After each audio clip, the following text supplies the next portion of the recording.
9ই ডিসেম্বরের মধ্যে আপনারা একটা আসার কথা শুনুন। সেই কাজ শুরু হলে চীন দেশ বলছে প্রথম 5 বছর কতগুলা কাজ করবো। প্রথম 5 বছর ওরা চেষ্টা করবে ভাঙ্গা বন্ধ করতে।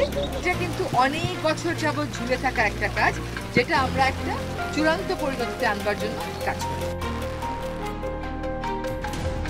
তিস্তা নামটা শুনলেই চোখের সামনে ভেসে ওঠে উত্তরাঞ্চলের এক বিশাল জনপদ।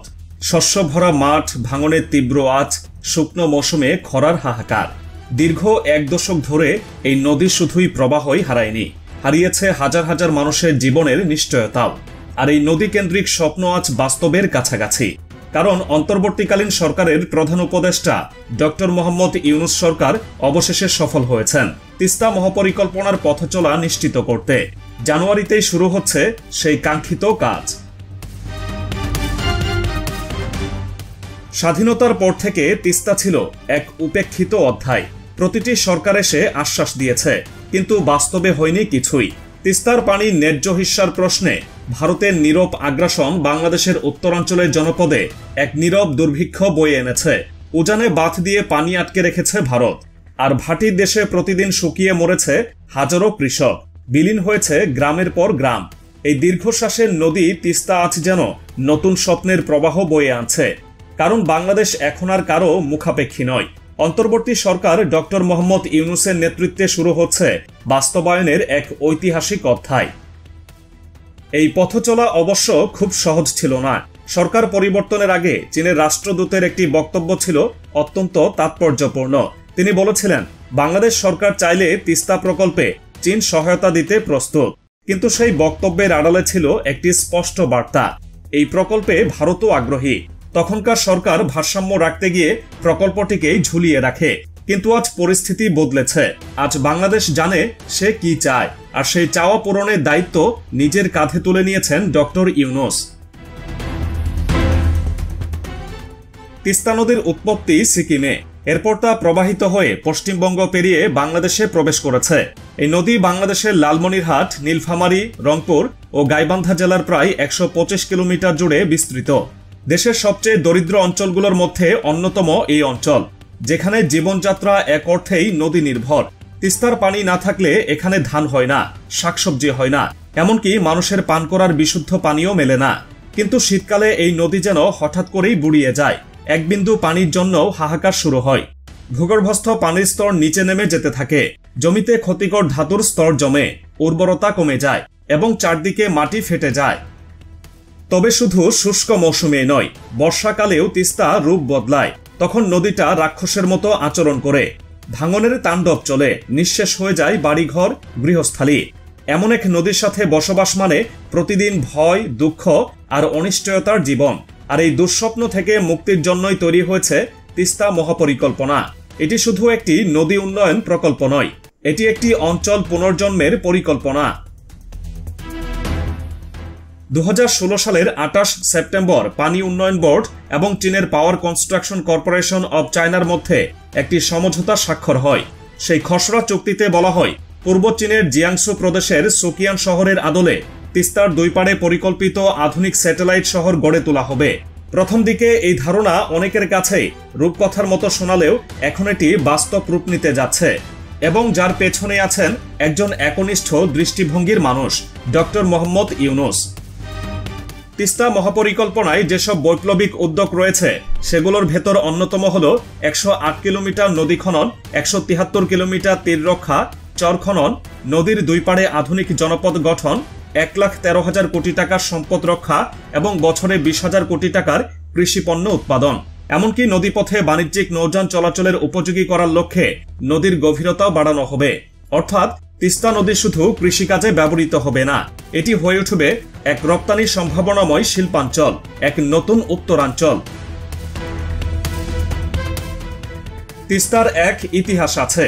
প্রায় 240 বছরের পুরনো নদী এটি, যার সঙ্গে যুক্ত রয়েছে উত্তরের আরও 25টি নদীর প্রবাহ।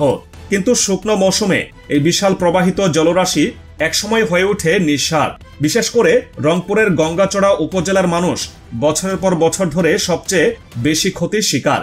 এখানকার 9টি ইউনিয়নের মধ্যে 7টি ঘিরে রেখেছে তিস্তা। গত 5 বছরে নদী তার গতিপথ বদলেছে একাধিকবার, প্রতিবারই সেটি করেছে ধ্বংস ছড়িয়ে। এখন সময় এসেছে সেই অনিশ্চয়তার অবসান ঘটানোর। তিস্তা মহাপরিকল্পনার সাথে তুলনা টানা হয়েছে চীনের হুয়াংহো নদীর সঙ্গে। একসময় হুয়াংহো ছিল চীনের সবচেয়ে ভয়াবহ নদী, যেটি বছরে শত শত কিলোমিটার জনপদ ধ্বংস করত। কিন্তু সেই নদীকে শাসন করে এখন চীন করেছে কৃষকদের জন্য আশীর্বাদ। সেই অভিজ্ঞতা কাজে লাগিয়েই চীন এখন বাংলাদেশের তিস্তাকেও দিতে চায় এক নতুন চেহারা। এই প্রকল্প নিয়ে স্থানীয়দের মনোভাবও এখন ইতিবাচক। ইতিমধ্যেই সরকার 5টি গণশুনানি করেছে তিস্তা পাড়ের বিভিন্ন এলাকায়। পানি সম্পদ উপদেষ্টা সৈয়দা রিজওয়ানা হাসান বলেছেন, অক্টোবরের মধ্যেই মহাপরিকল্পনার ডিজাইন চূড়ান্ত হবে এবং জানুয়ারিতেই কাজ শুরু হবে। তিনি আশাবাদ ব্যক্ত করে বলেছেন, ইনশাআল্লাহ ডিসেম্বরের মধ্যেই এই চুক্তি চূড়ান্ত করতে পারব এবং এখানেই এক নতুন যাত্রার সূচনা। উত্তরাঞ্চলের ইতিহাস এবার বদলে যাবে বলেই দৃঢ় বিশ্বাস। একসময় যারা বিশ্বাস করতেন তিস্তার ভবিষ্যৎ শুধু ভাটির নিচে হারিয়ে যাবে, তারা এখন দেখছেন আলো, যা ছড়িয়ে পড়ছে গাইবান্ধা থেকে লালমনিরহাট পর্যন্ত। এদিকে পানি সম্পদ উপদেষ্টা সৈয়দা রিজওয়ানা হাসান সম্প্রতি আরও জানিয়েছেন, চীনের সঙ্গে আলোচনার পরিধি ক্রমেই বাড়ছে। ইতিমধ্যেই প্রকল্প বাস্তবায়নে ব্যয় কত হবে, কিভাবে অর্থায়ন হবে তা নিয়ে দফায় দফায় বৈঠক চলছে। চীন চাইছে দীর্ঘমেয়াদী অর্থনৈতিক অংশীদার হিসেবে যুক্ত হতে এবং বাংলাদেশও চায় সময় নষ্ট না করে দ্রুত কাজ শুরু করতে। সবকিছু ঠিকঠাক থাকলে আগামী জানুয়ারিতেই তিস্তা মহাপরিকল্পনার দৃশ্যমান কাজ শুরু হবে। তিস্তা নিয়ে বাংলাদেশের যে লড়াই, তা একটি আত্মমর্যাদার লড়াই হয়ে দাঁড়িয়েছে। বছরের পর বছর ধরে যে নদী বয়ে এনেছে বেদনা, হাহাকার আর শুকনো ফসলের মাঠ, সেই নদী এবার বয়ে আনবে সমৃদ্ধির ধারা। আর এই সমৃদ্ধির স্বপ্ন আজ বাস্তবে রূপ নিতে চলেছে ডক্টর ইউনূসের বলিষ্ঠ নেতৃত্বে। হয়তো এই উদ্যোগ তিস্তার পানির ন্যায্য হিস্যার চুক্তিকে সম্পূর্ণরূপে বাস্তবায়ন করতে পারবে না, তবে এটুকু নিশ্চিতভাবেই বলা যায়, এই মহাপরিকল্পনার বাস্তবায়নের মধ্য দিয়ে বাংলাদেশ প্রমাণ করতে যাচ্ছে কারো মুখাপেক্ষী হয়ে নয়, সে নিজেই তার নিয়তি গড়ার ক্ষমতা রাখে। তিস্তার মহাপরিকল্পনা যেন আজ আমাদের সামনে এক নতুন দিনের বার্তা হয়ে এসেছে। নদী আবার বয়ে যাবে, মাঠ হবে সবুজ, বাড়বে উৎপাদন, আসবে কর্মসংস্থান, ফিরবে গ্রাম বাংলার প্রাণচাঞ্চল্য।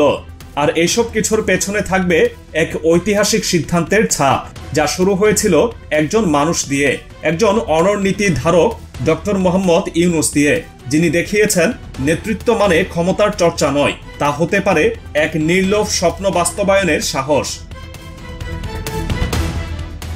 তিস্তা, যে নদী একদিন ছিল দুঃখের নাম, আজ সেই তিস্তা হতে যাচ্ছে সম্ভাবনার প্রতীক। নতুন প্রজন্ম একদিন এই ইতিহাস পড়ে জানবে, কখনো কেউ থেমে থাকেনি, কেউ একজন এগিয়ে গিয়েছিল, সাহস করেছিল, নেতৃত্ব দিয়েছিল, আর তার কারণেই বদলে গিয়েছিল উত্তরাঞ্চলের মানচিত্র। এভাবেই ডক্টর ইউনূসের হাত ধরে বাস্তবায়ন শুরু হতে যাচ্ছে তিস্তা মহাপরিকল্পনার। ইতিহাস তৈরি হতে চলেছে জানুয়ারির সকালে, যখন কোটি মানুষের কান্না ধুয়ে যাবে নদীর নতুন ধারায়।